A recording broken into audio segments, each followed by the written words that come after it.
Hey everyone, you're watching the Esperanza 243. Hang on just one second.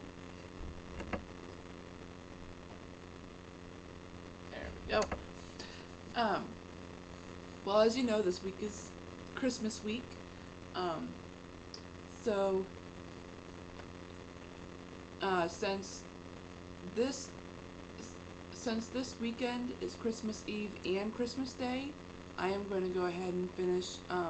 I'm going to go ahead and work on the instrumental video, because the next song on the CD is actually an instrumental track. There's actually 3 instrumental tracks on here, so it'll be interesting to work on those. Anyways, I will also work on the acapella time video. I will do the acapella time video tomorrow along with the instrumental video. This will be fun. Alright, book reading time. I hope you guys are enjoying this book. I had a lot of fun working on it, actually, a lot of research digging, and you'll find out pretty soon. So you'll find out how much research I actually dug into reading these next few pages. Alright, here we go. Oh wait, sorry, I forgot. Time check, so I'll know what time to tell you guys. To skip 2. Seeing as I'm on that page now, where is the third one? There it is. 2, 10. I know how I can be.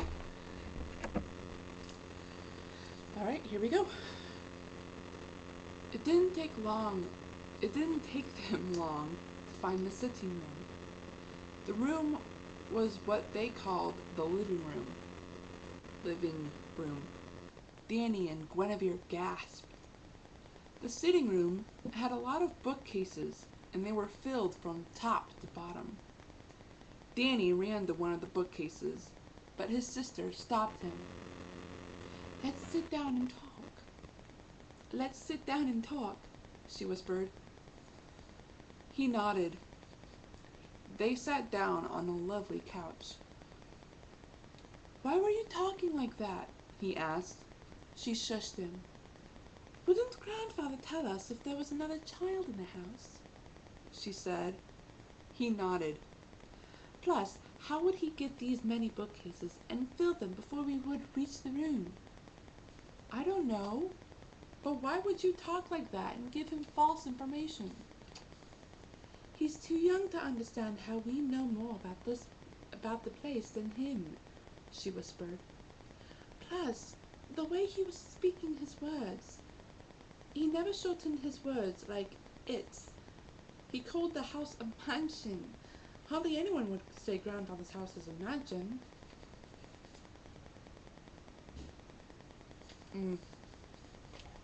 Hardly anyone would say Grandfather's house is a mansion now.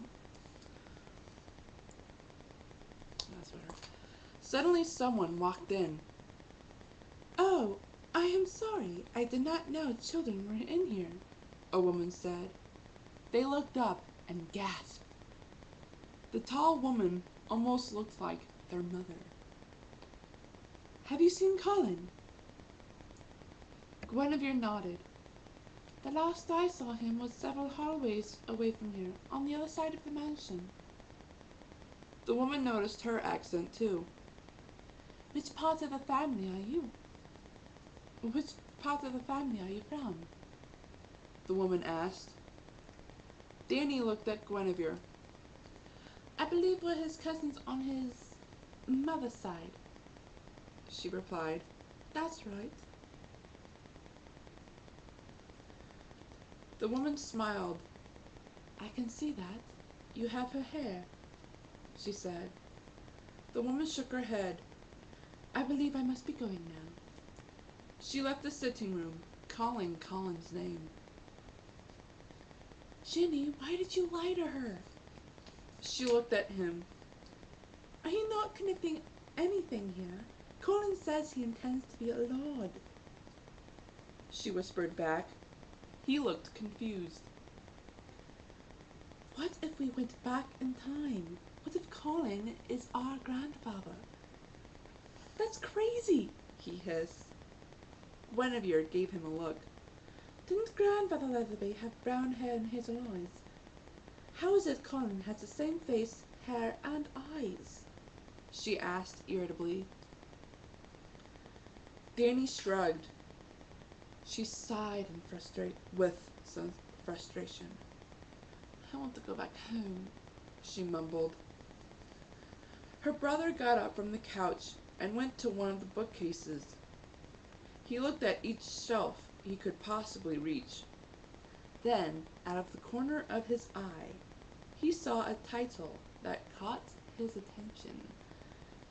Danny grabbed the thick book with its beautiful gold lining and cursive writing and walked back to Guinevere. It was quite heavy. Ginny, could you read this for me? He said, showing her the big book. She looked at him. All right, I'll read you one story, but after that we have to go back. She smiled. Guinevere gasped after she grabbed the book and looked at it. In fancy cursive writing, big gold letters spelled out Leatherby Advent. In fancy cursive writing, big gold letters spelled out Leatherby Legends. What does it say? Danny asked. She started to stutter. Much like I am. She started to stutter. She took a deep breath and slowly opened the cover. This book is titled Leatherby Legends, she replied as she looked at her brother. His eyes were round and curious as hers. They looked through the table of contents. What Guinevere found most intriguing was the coat of arms above the list. It was a shield divided in bars of 6 silver and blue boxes with gold martlets on a blue canton.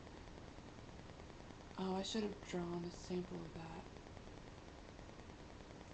There were a lot of legends, as many as 25. There was one legend that aroused Guinevere's curiosity. She pointed at it. Look at this. It's called The Two Mysterious Children. I wonder what they mean by that. Do you want me to read that one? Yes, please, he said, nodding his head eagerly. Danny watched his sister as she flipped through the pages carefully. Leatherby Legends looked brand new, but the pages were thin and also wrinkled around the edges. Guinevere started to read the story. The Two Mysterious Children is an interesting legend to read and reread. The legend foretold that 2 children, a young boy and a teenage girl, would come when the time needed them. The boy and girl had helped a young woman find her relatives. That was their first mission, which failed miserably. The place that time took them was different for them. They could barely remember where certain rooms were. The boy and girl were discussing an unimportant discussion when they were interrupted by a beautiful woman.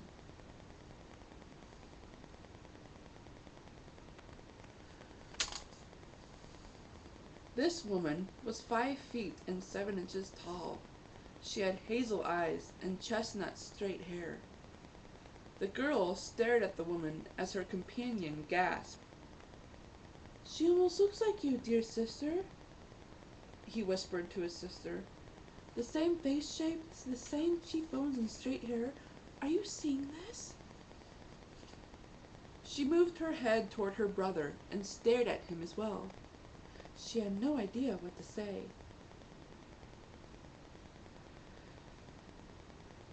Ooh. Sorry. Excuse me, would you mind helping me?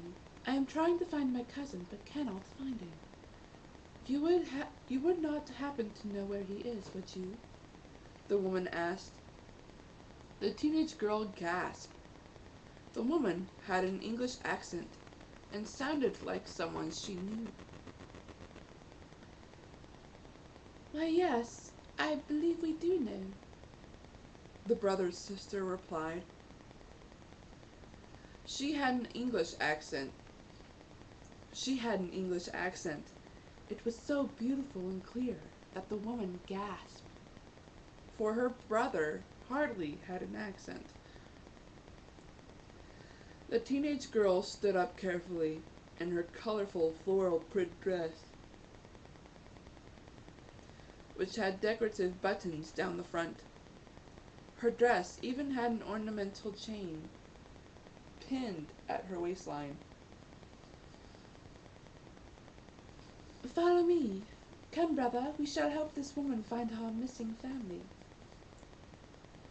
The sister headed toward where she remembered this cousin.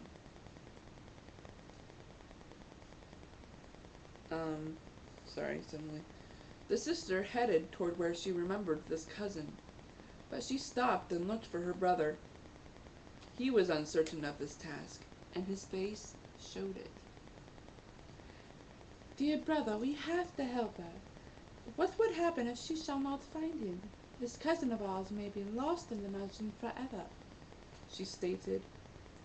He was at a loss as to what to say, so he nodded and walked with his sister as the woman walked with him. They were walking for quite a long time. Cousin dear, come out please. The family gathering started over 10 minutes ago, the woman called out. The young boy was tired already.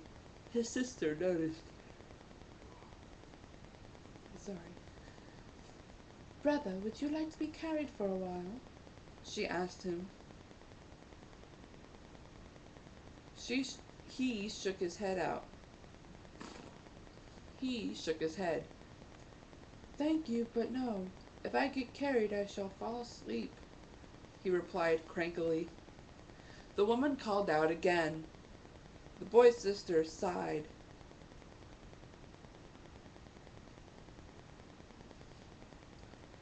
I am sorry. I thought I knew where I last saw him. He must be somewhere else. The woman rarely fumed. She was tired and irritated, though. She sighed and walked off. As far as anyone knew, no one heard of the two mysterious children until weeks later.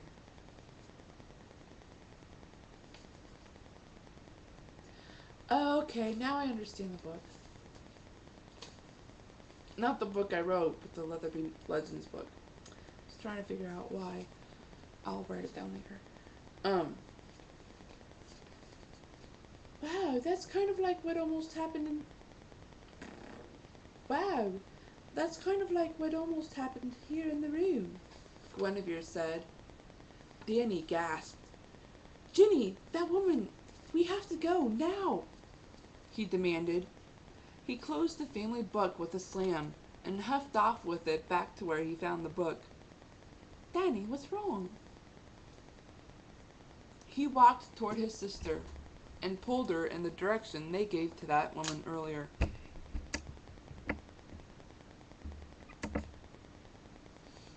Guinevere gasped. Why didn't I think of that? She picked up her pace and kept up with her brother very well. And I'm going to stop there. I didn't cover very much, did I? I kept stuttering. Alright,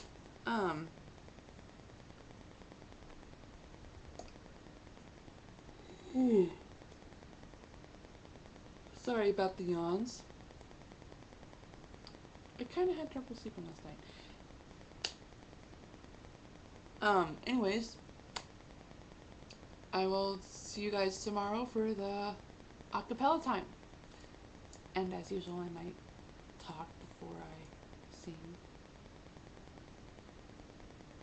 Toodles. This is the Esperanza 243, signing off.